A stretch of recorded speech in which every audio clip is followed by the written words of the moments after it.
The New Beginnings is a project that works with families who are in the child protection process.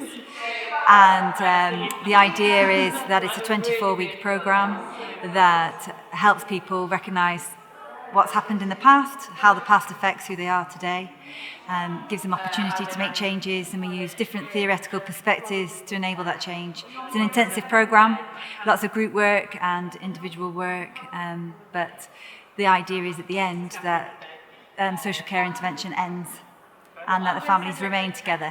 Yeah, I really enjoyed the exhibition. I found it more emotional than I thought I was going to, because I've been involved and know the women and had seen some of the stuff before, so some of the poems on the blog, still reading it and seeing it within the kind of wider context of the exhibition. It really got to me, and I found it very emotive and very powerful. I think what's nice to see in the exhibition is the reinforcement of the work they did, and I think that's been really nice for them to reflect back on the process they went through creating the art, and I think it very much was led by them what they wanted to produce.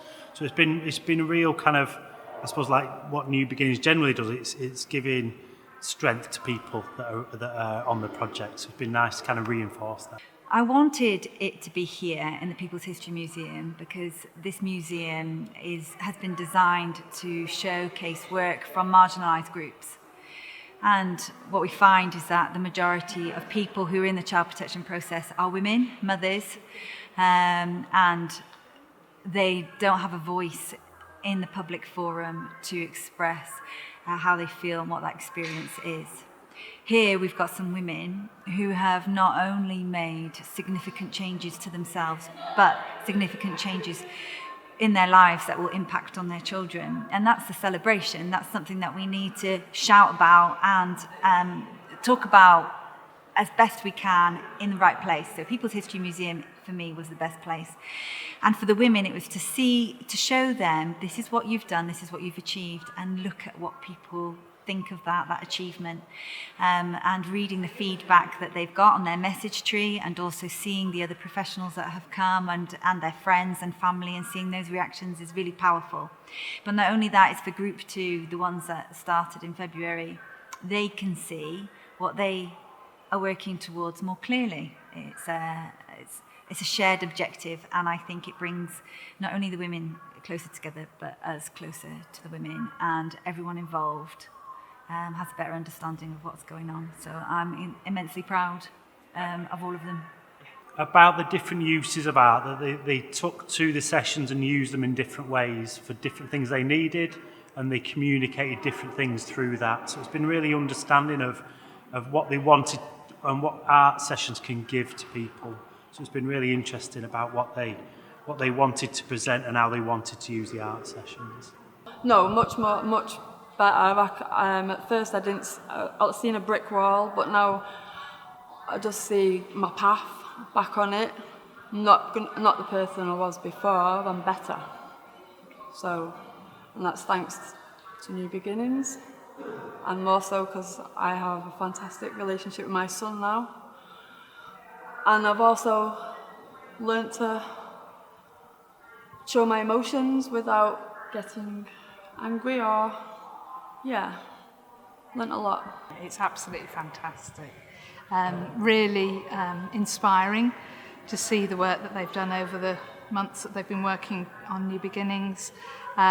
Exciting to see the women hear themselves, hearing them talk about the work they've been doing on the film. And I mean, really inspiring for the future of the programme and for the women and their families and their futures.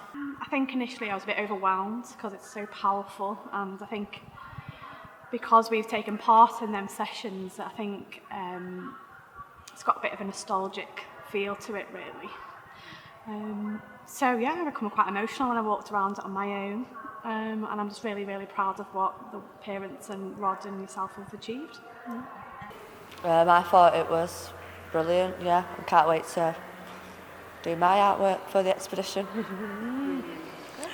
Very nice, calming and relaxing, and it's just nice to have something what the girls have done actually in a building and not just in a piece of paper scrunched up at home. What I've seen on the message tree are the votes of confidence, basically. People have been significantly moved by the stories that the women tell, because it's not just the artwork that's on display, but the stories that go with the artwork. So we've got visual narratives, in effect, talking about the journey that they began and the one that they ended. And it ends with them staying with their children and social care professionals not being involved in their lives.